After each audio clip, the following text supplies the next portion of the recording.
Guys, stop apologizing for being proud of yourself. Sometimes people that talk to me, they'll be like, oh my God, they'll be like, I'm sorry, man. I feel like I'm just talking about myself. I'm like, hey man, listen, it's okay to believe in yourself around me, buddy. Okay? You're giving me hope. When good shit happens to people, I get hopeful. Cause that's the positive about being selfish. Welcome to FredTalk, where if you're not learning, hopefully you're laughing. Welcome back to FredTalk. I am your host, Freddie Valoy, baby. This is the podcast about life and dating.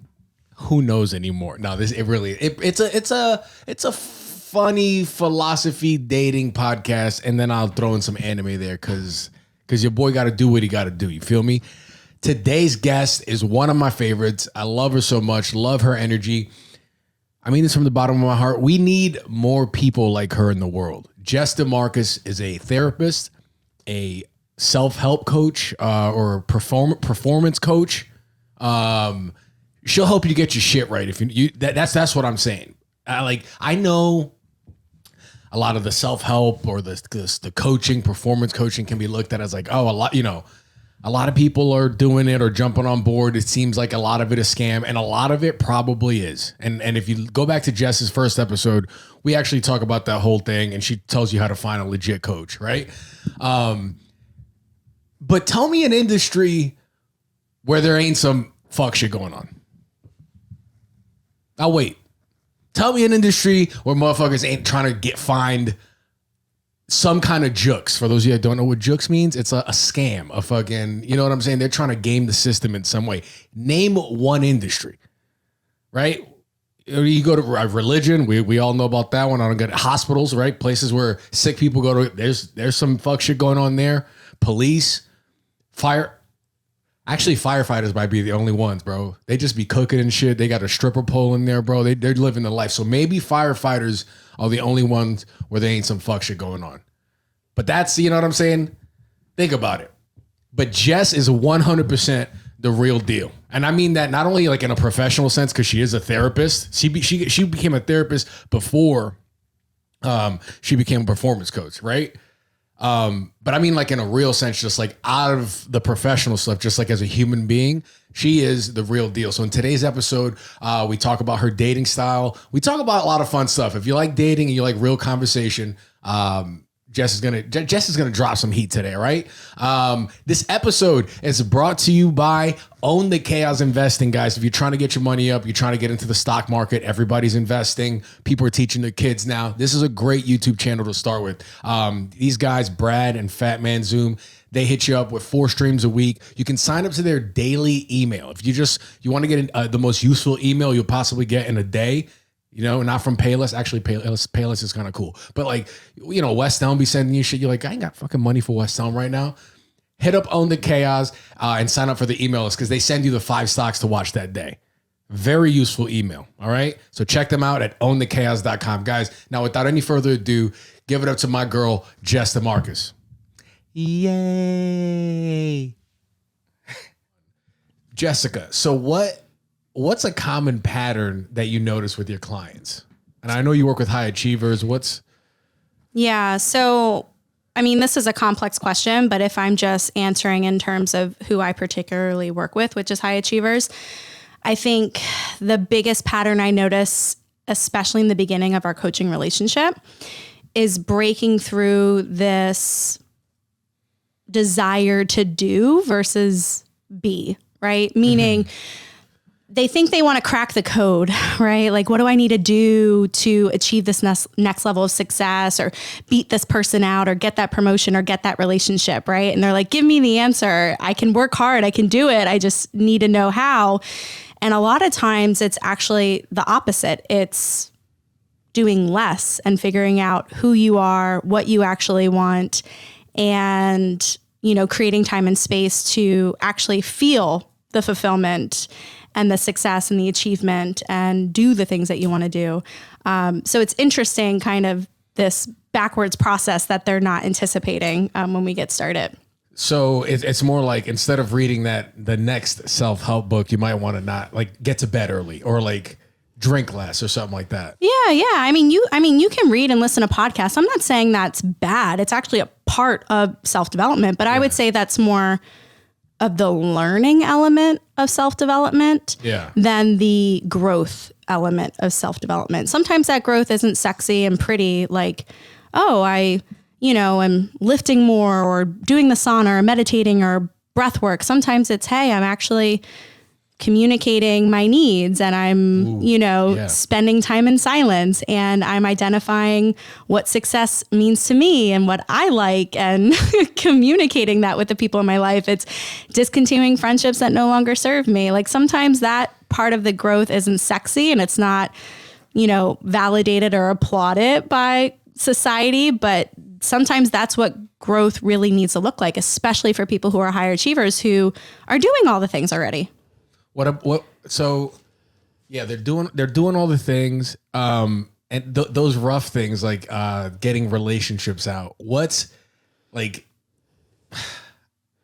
how does one know if the person in their life is right for them? Like, what are some signs you think people could look out for? Wow, we're just going there. Let's do it. Okay. First off, let me acknowledge my bias because my answer is, in alignment with my belief system. So let me say my belief system and then I will kind of answer the question. My belief system is that there isn't like necessarily a quote unquote soulmate for us. I think picking a partner is an intentional decision and relationships take work, and it would do a lot of us as, partners and parents and husbands and wives and spouses a lot of service if we were more intentional about who we chose to do life with and had those conversations, grew together, and acknowledge that it takes effort and work and continuous check-ins, right? So that is the background for my answer. So with that being said, how do you know if quote unquote the person's for you?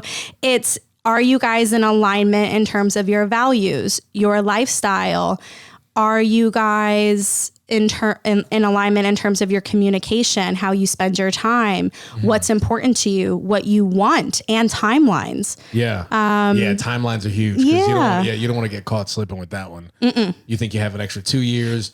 And the girl's like, no, I want to do this now, So I think like those are some of the things, right? Like, is there the perfect business partnership? No. Is there the perfect marriage or partnership? No. But just like in a business partnership, you guys have periodic check-ins, reviews, evaluations, contracts. Again, I'm not saying a relationship needs to be that rigid, but we take all these extra precautions for all these other relationships in our life, but we don't do that for our partners. I think that is a disservice. Oh yeah. I feel like if you don't even, it's not necessarily scheduling, but like making the time, once a quarter, twice a year, whatever. If you don't do that, it's going to naturally, you're going to have the meeting either way. And it's going to be, y'all are going to end up in a metaphorical conference room. Like, what are we doing here? And then it's typically like in some kind of argument because there's some things built up, things haven't been expressed. Yeah. Because even when I am like, I try to every day, like, is she good? This and that. But if we don't talk and like have a real conversation, eventually I'm like, oh, dude, it's like 3 months, no weird art. And then eventually a conversation comes. I'm like, oh shit, I didn't check in. Yeah. Like, yeah. I love that perspective. And I think that that's true, right? The conversation is going to happen regardless. But what I would encourage you to do, and this is in all relationships in your life, like operate when you still have choice versus when it's become a crisis. Yeah. Right. And just trading out those 2 C's and what that requires is effort, intention, and like periodic check-ins. Yeah. I think one thing too is to realize how you feel when you're around people, whether it's a romantic partnership, friendship, business relationship. Like after the meeting, do you feel energized or do you feel like energy suck? And some people can do it so subtle. You hang out with them for like a couple months and you're like, why do I feel so weird? But I think that's a good one too. Yeah. And that's another concept too, in terms of like, quote unquote, how do I know if they're the right one? Like check in with how your body feels, right? A lot of times we are just making decisions cognitively and ignoring our body's wisdom, right? And so here's what happens when we do that. When we only make decisions cognitively, a lot of times we are operating from a place of force, expectation, judgment, should, conditioning, right? And we're ignoring what our body needs and wants, right?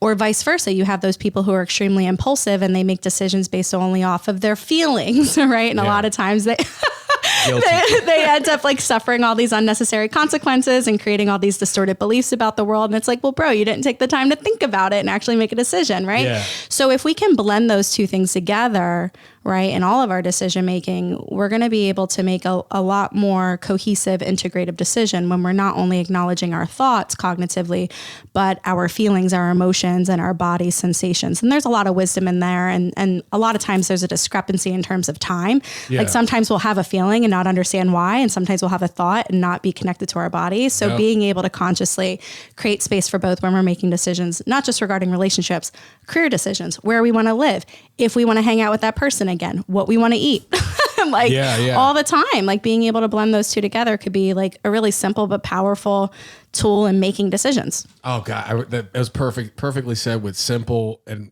but yet like, you know, super valuable, because it's as simple as just like thinking like, let me check in with my body, and then focusing your mind on like parts of your body, and you'll start to feel it right away. That it's weird. When my therapist did that, I was like, oh shit, this is new. Yeah. And that's the interesting thing too, Freddie. I tell people that all the time, especially like in the personal growth world. It's like, I know you know that, but are you doing it? Yeah. Right? Like I know you know the concept of like pause, take a breath, check in with your body. But let me ask you the last time you did that before you made a decision. Yep. Right? And when you actually create space, it's interesting. Yeah. It's like, oh shit, like, can I curse?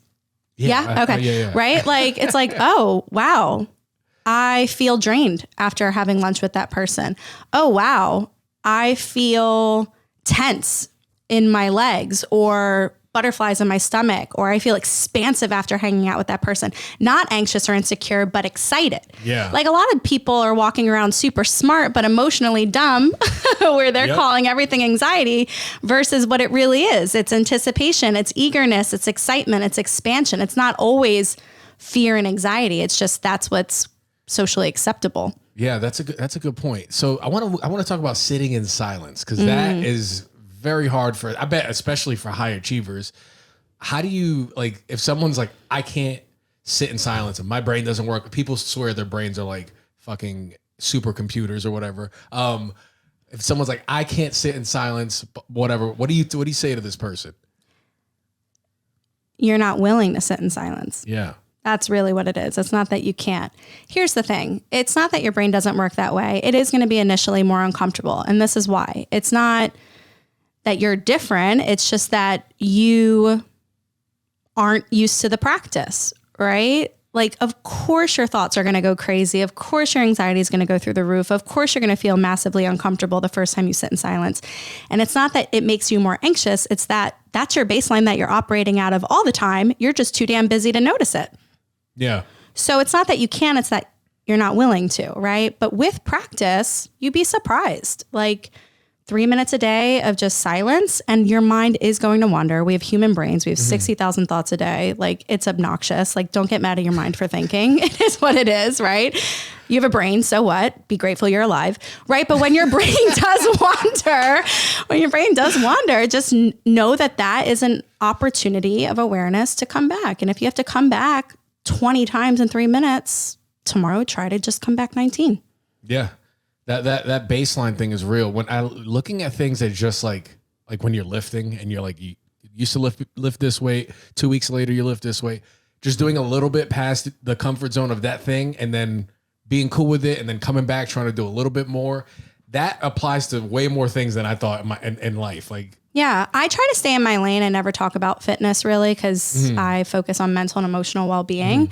But I'm right now on a hypertrophy program, right? And I'm doing exactly that. I'm building my body. I'm building my muscles. I am getting stronger.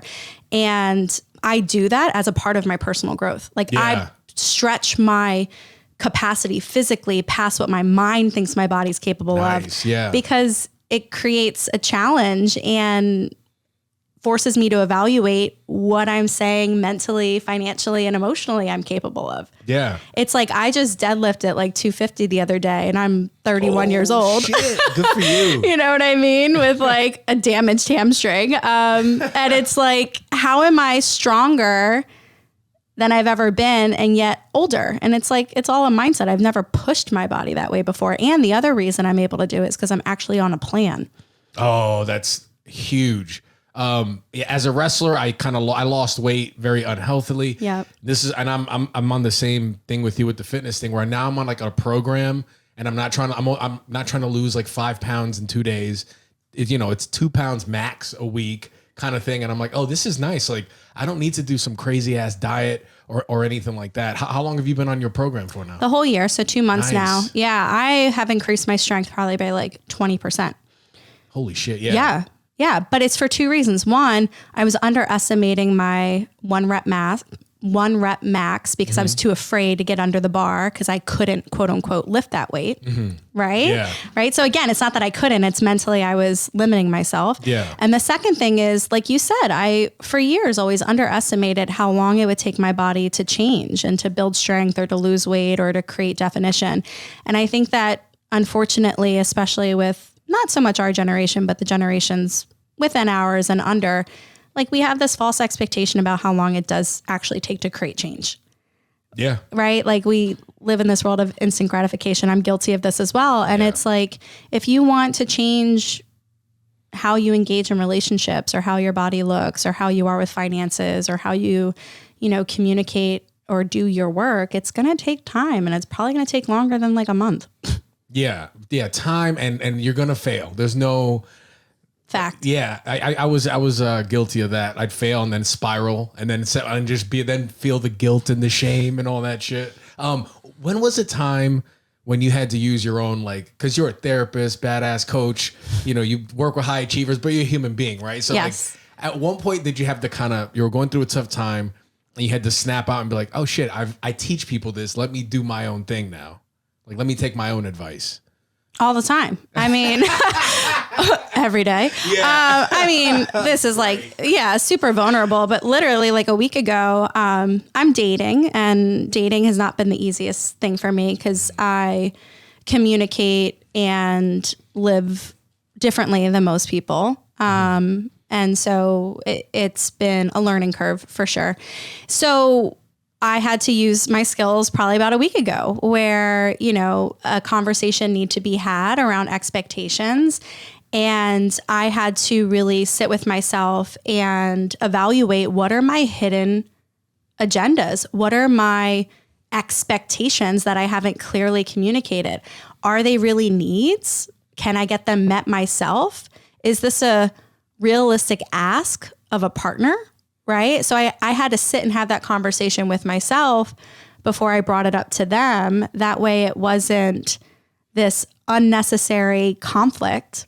Yeah. Right. Where I'm talking in circles without being clear on what I'm actually talking about. Right. So I had to use those skills on myself. And really what I acknowledged was I was getting attached to my idea of this person and our relationship versus being present and letting go of rush based on these distorted thoughts, beliefs, and kind of pressures I was experiencing. And so I had to just check in with myself before I had that conversation. And as a result, we had a beautiful conversation. Oh, nice. What you mentioned hidden agendas. What do you mean by that?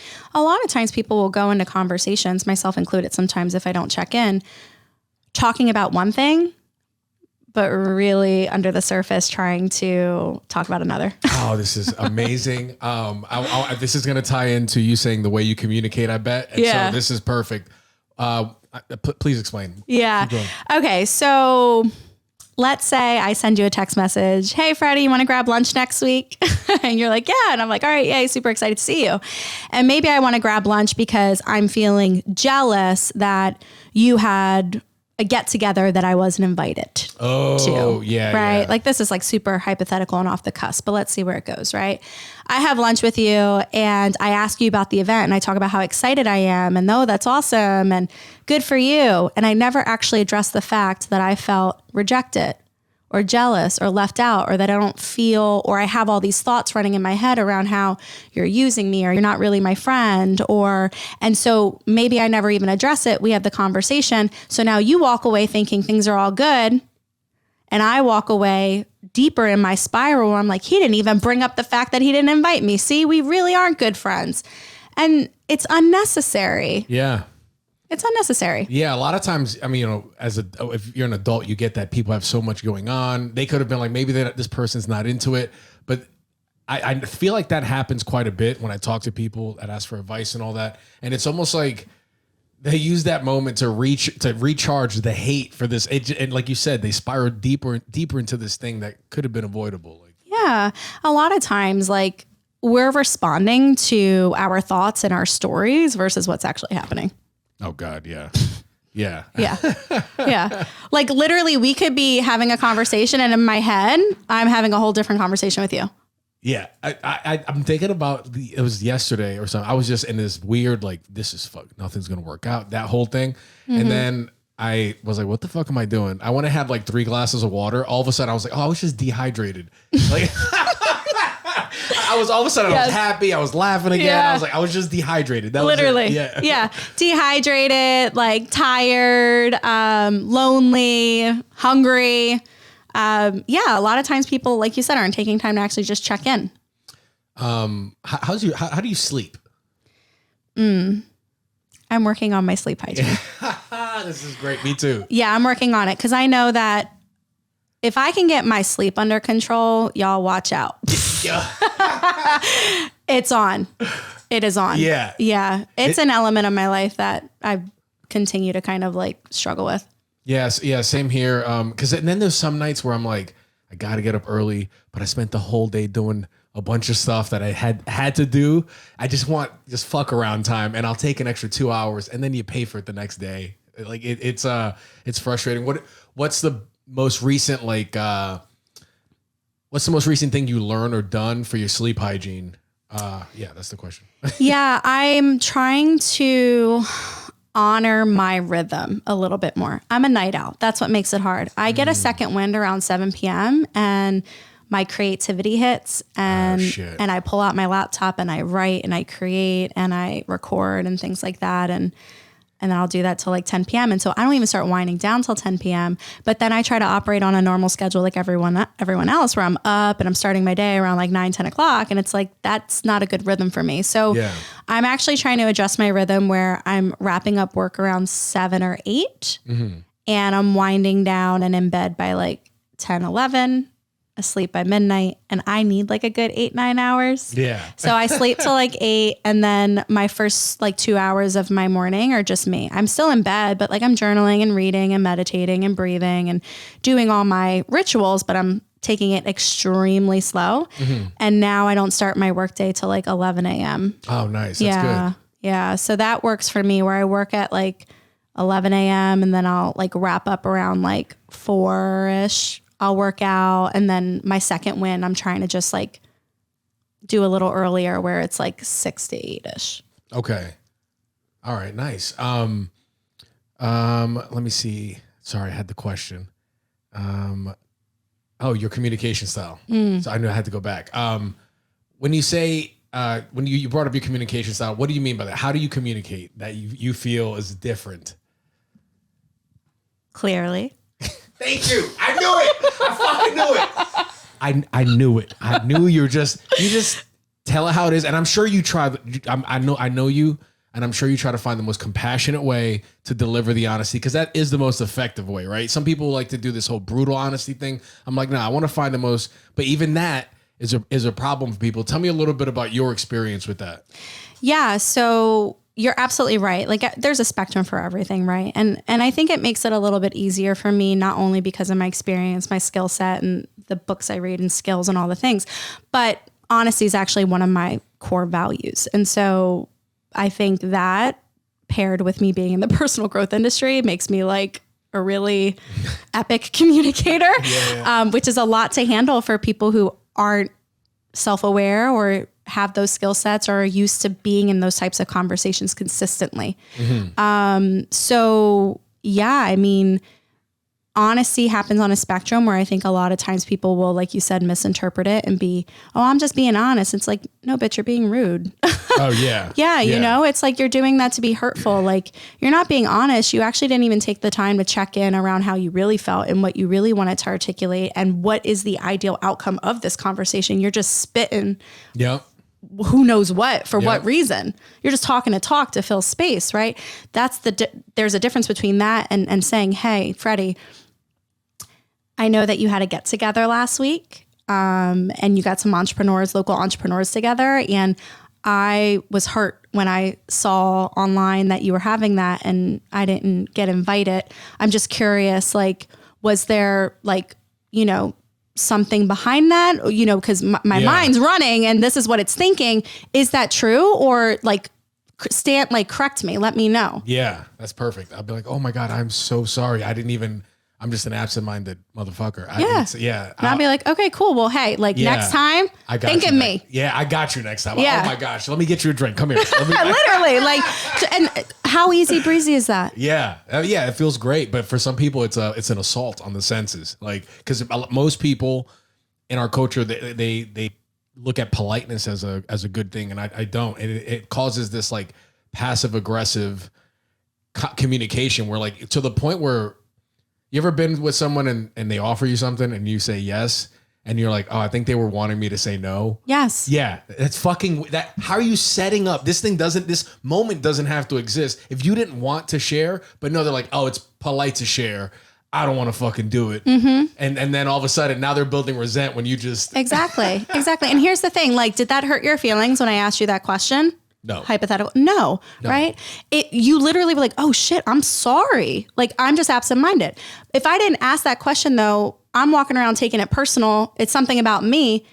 Hear this, like 90% of the time and I'm being generous, 90% of the time, it has nothing to do with you.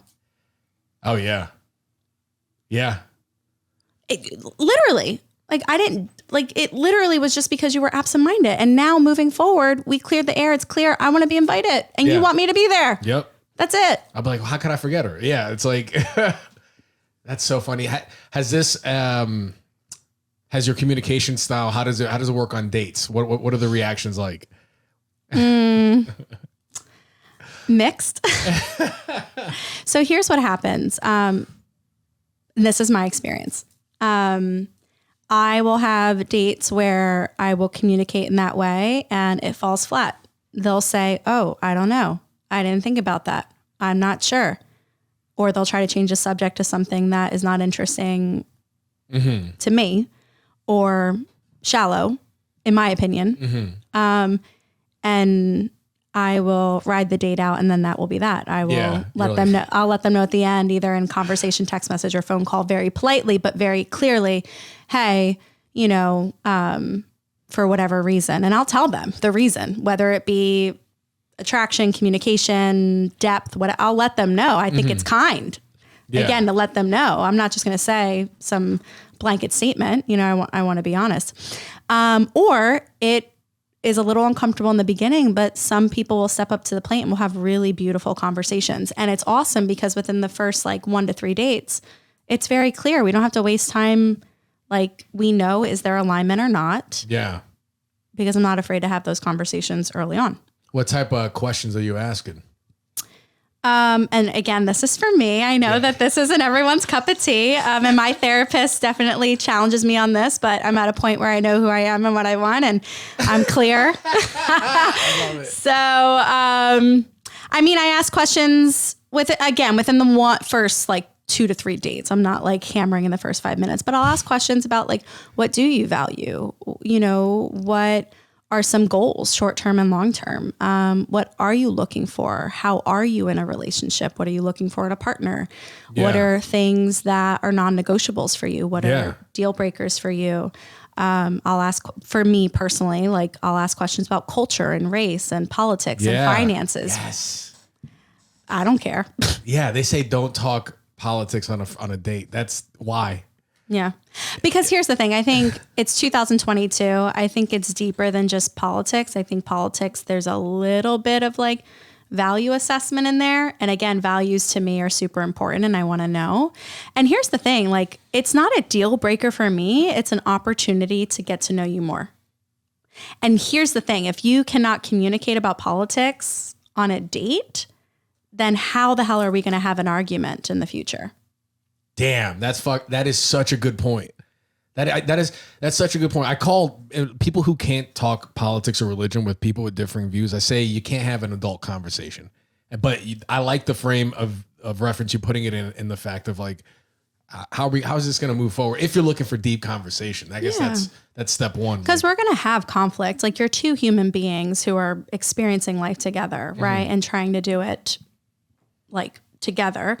There's going to be arguments, not a problem. Nothing's gone wrong, but how are we going to cope and deal with arguments? How are our arguments going to be an opportunity for growth? How can we upgrade every argument we have?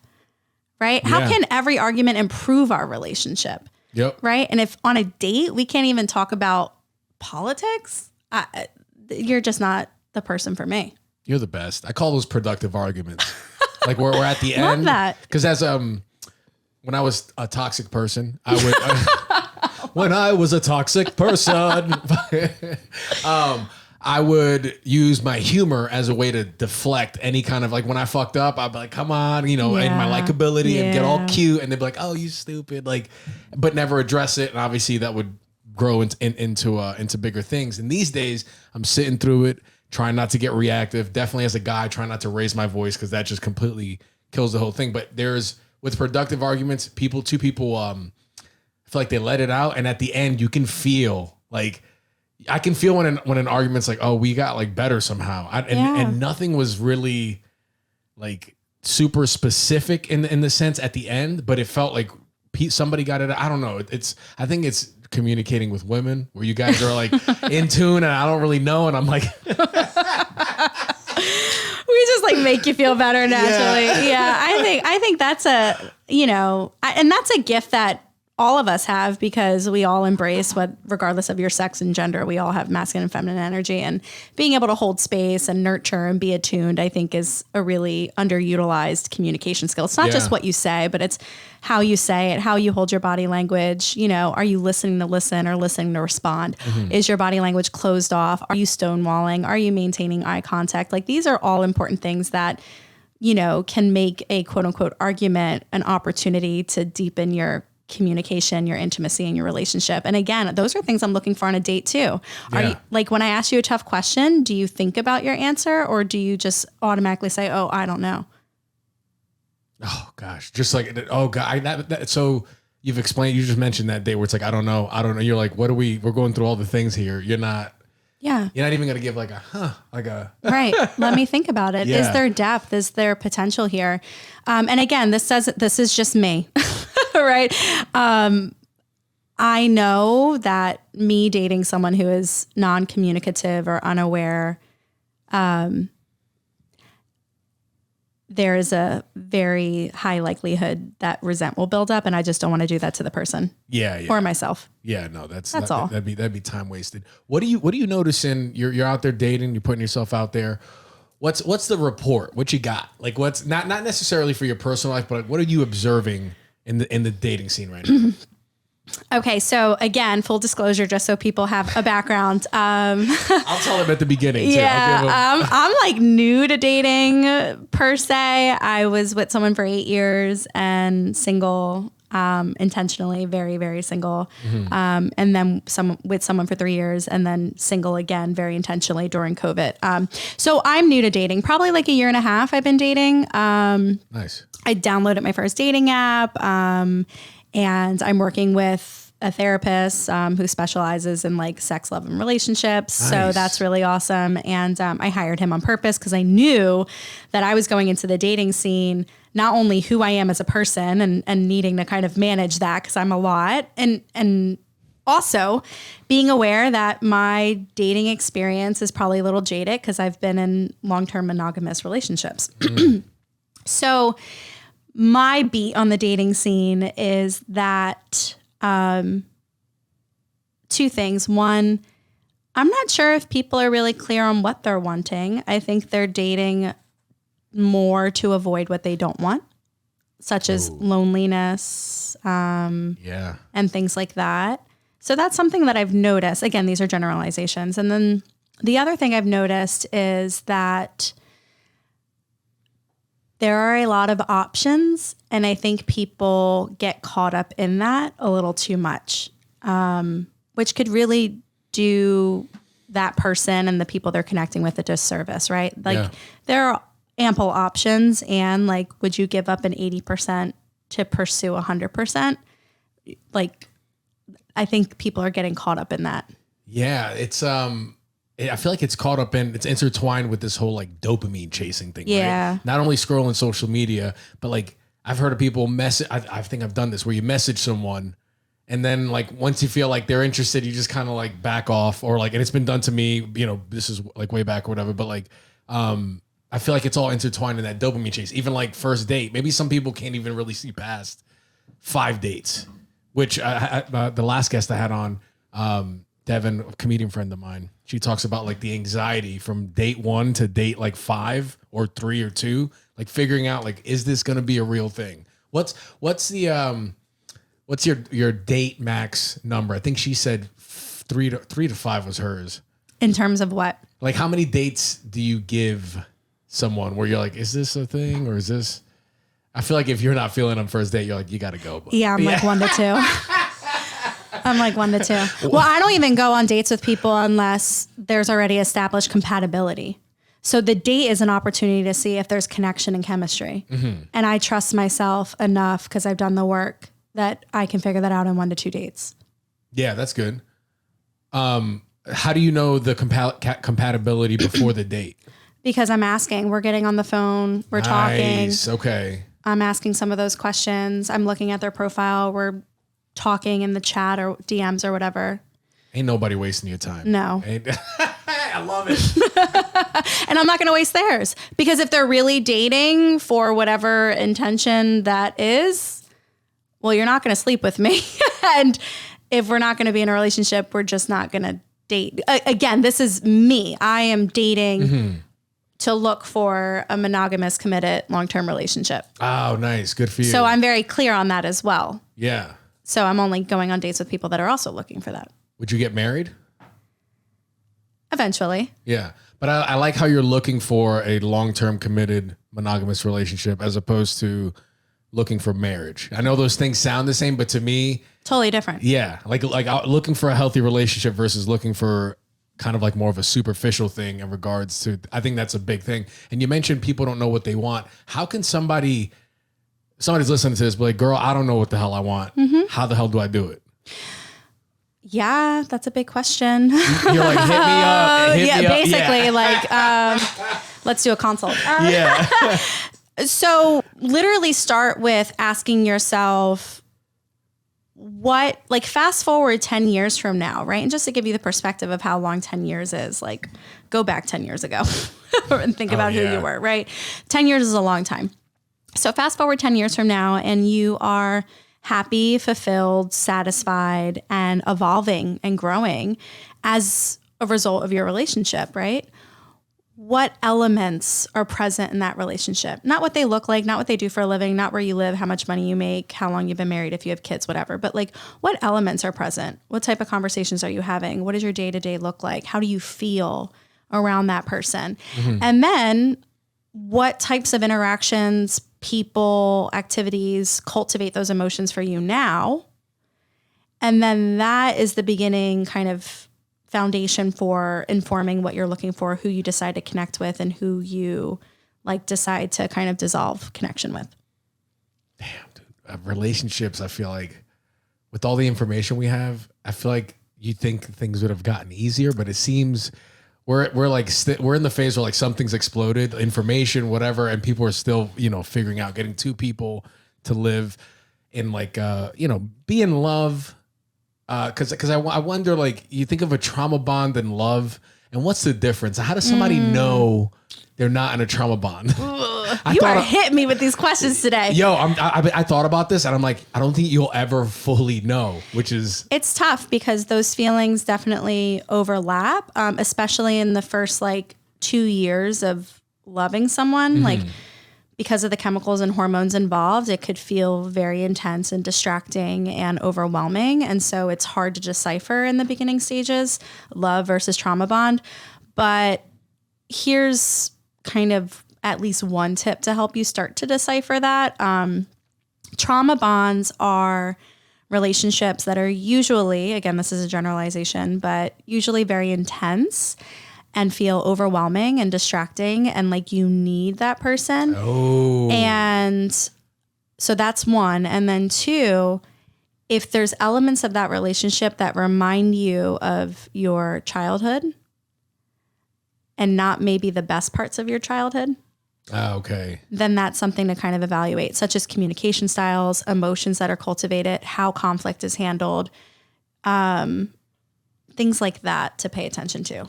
That is great. That's actually cleared up a lot for me personally. Oh, really? Yeah, because I think about it. I did a Dolo cast a few episodes ago on it where I just kind of riff on it, and then I was thinking, I'm like, damn, there's no real way to know, but that actually like helps a lot. The intensity part is big, and then also like you said, the bad stuff from the childhood and all that. Because I second guess things, and even in my own relationship, I'm like, am I in love or am I in a trauma bond? Well, everything you explain, I'm good. Yeah, you're probably good. Oh shit. Trauma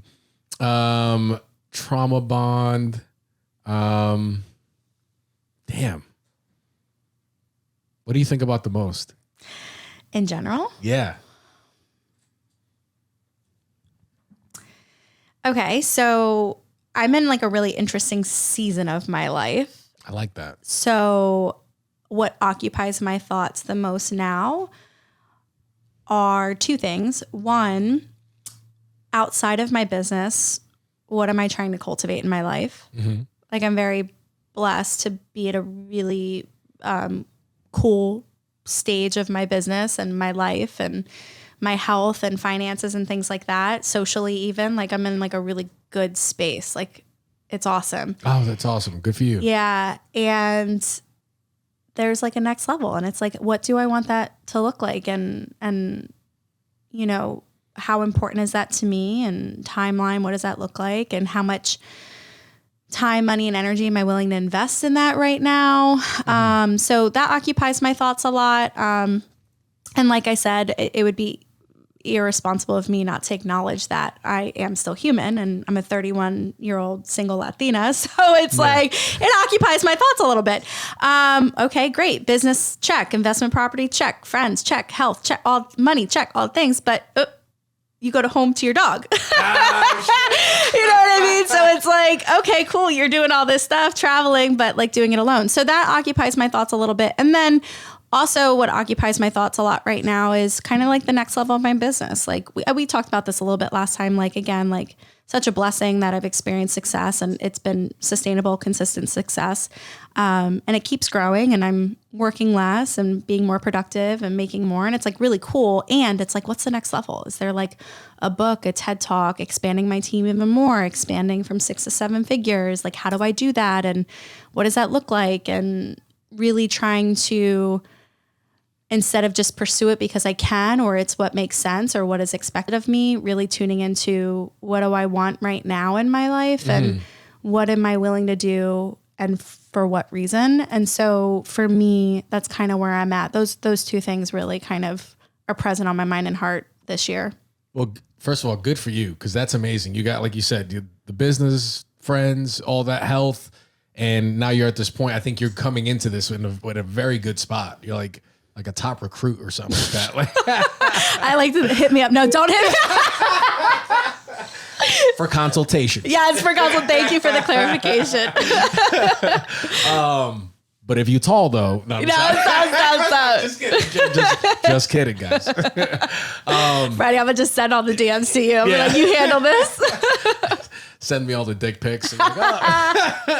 And so what? How do you help people? We've talked. I'm sure people fucking love you by now. What do you do? You say your business. You help people grow. What is? I hate saying your sales pitch, but it came out of my mouth. No, it's totally fine. Yeah. Okay, so I am a licensed therapist, but I work as a life coach now. And so really what I do is I help people kind of just take their life to the next level. Like you are doing well in your job and in your health and everything's okay, but you still feel like there's more, or you feel kind of unsatisfied or unfulfilled or chronically frustrated or not good enough. And whether that be some type of internal or external barrier that's preventing you from going from okay and good to great and thriving, like I help you cross that threshold in a way that is quick and sustainable. And we do that through one-on-one and group coaching. Damn. How can people find you? Instagram is probably the best way. Launching a podcast soon. So that's probably another awesome way as well to kind of get connected. When is the podcast being released? March 8th, International Women's Day. March 8th. So so the podcast will already be out. Nice. What's the name of it? Unlearn to Level Up. Unlearn to Level Up. I love that. Before we go, I want to get your take because it's a relationship kind of like life thing. Mm-hmm. What is your take on this whole Kanye and Kim Kardashian thing? If I'm being honest, I don't know enough about it. Okay. I will speak on the Kanye documentary though. Oh, there you go. Because I watched it and I'm going to watch part 2 today, which just released. Here's what I'll say. I actually left watching that documentary extremely inspired, despite your feelings around Kanye West as a person. Yeah. What at least part 1, I think, communicated clearly is the ultimate formula for inevitable success. Ooh, nice. And it's really simple. It's just 2 parts. Unwavering belief in yourself and 100% committed effort towards your dream. Yeah. Like Kanye West was no different than everyone else in those videos, besides the fact that he had unwavering belief in who he was and he stayed committed despite the circumstances, failures, doors shut, people saying no. If you have those 2 things, it doesn't matter what happens, your success is inevitable. He was making a documentary about his success before he even had any fucking evidence that he was going to be successful. Wow. I'm fucking hype right now. Literally. Yo. I left watching that documentary. I'm like, I don't care what you think about Kanye. Like, this is evidence that if you just believe in yourself and stay committed, you can be Kanye level successful. Yeah. That's it. Fucking awesome. Oh my gosh. That was a great answer. I don't know what's going on with him and Kanye, him and Kim. I don't pay attention, but the documentary, watch it. You are the 3rd person I respect that has recommended that documentary. So I'm definitely going to watch it. Hell yeah. Anything else you want to get out there? Hit you up for consultations. Unlearn to Level Up is coming out. Yeah. It'll be out by the time this drops. Yeah. That's it. And just come hang out on Instagram. I got some goodies for y'all, some free stuff. Yeah. But no, I just love vibing out with you. It's always so fun. You always get me talking about things that I normally don't talk about. So exclusive content, y'all. Yo, this is so much fun. Last time you had me talking Black Lives Matter and living in the city and all the things. So, we could talk about, I'm just kidding. And today you got me talking about my dating life, which is like actually something I intentionally do not put online. Oh, really? So, yeah. Oh, thank you. You're welcome. I really appreciate that, Jess. The reason I chose to share was we were having coffee a few weeks ago and I was talking about it and you were saying like, oh, I would love to talk about that on the podcast. And I left thinking, you know what? Like, this is something that on my one-on-one coaching, I support a lot of my clients with. I just don't talk about on a public platform because it's one of the areas of my life I want to keep personal. Yeah. But it is something that I invest a lot of time and money, even personally, to do intentionally. And I think a lot of people would benefit from it. So I was willing to share. I agree. You're awesome. Jess, thank you for coming on. Guys, follow Jess DeMarchis on Instagram. Share my stuff with your friends. If you thought about one of your idiot friends as you're listening to this episode, send the episode to them. This is how we grow, guys. We're at the ground level here and I need your help. But thank you for listening. Bye. Bye.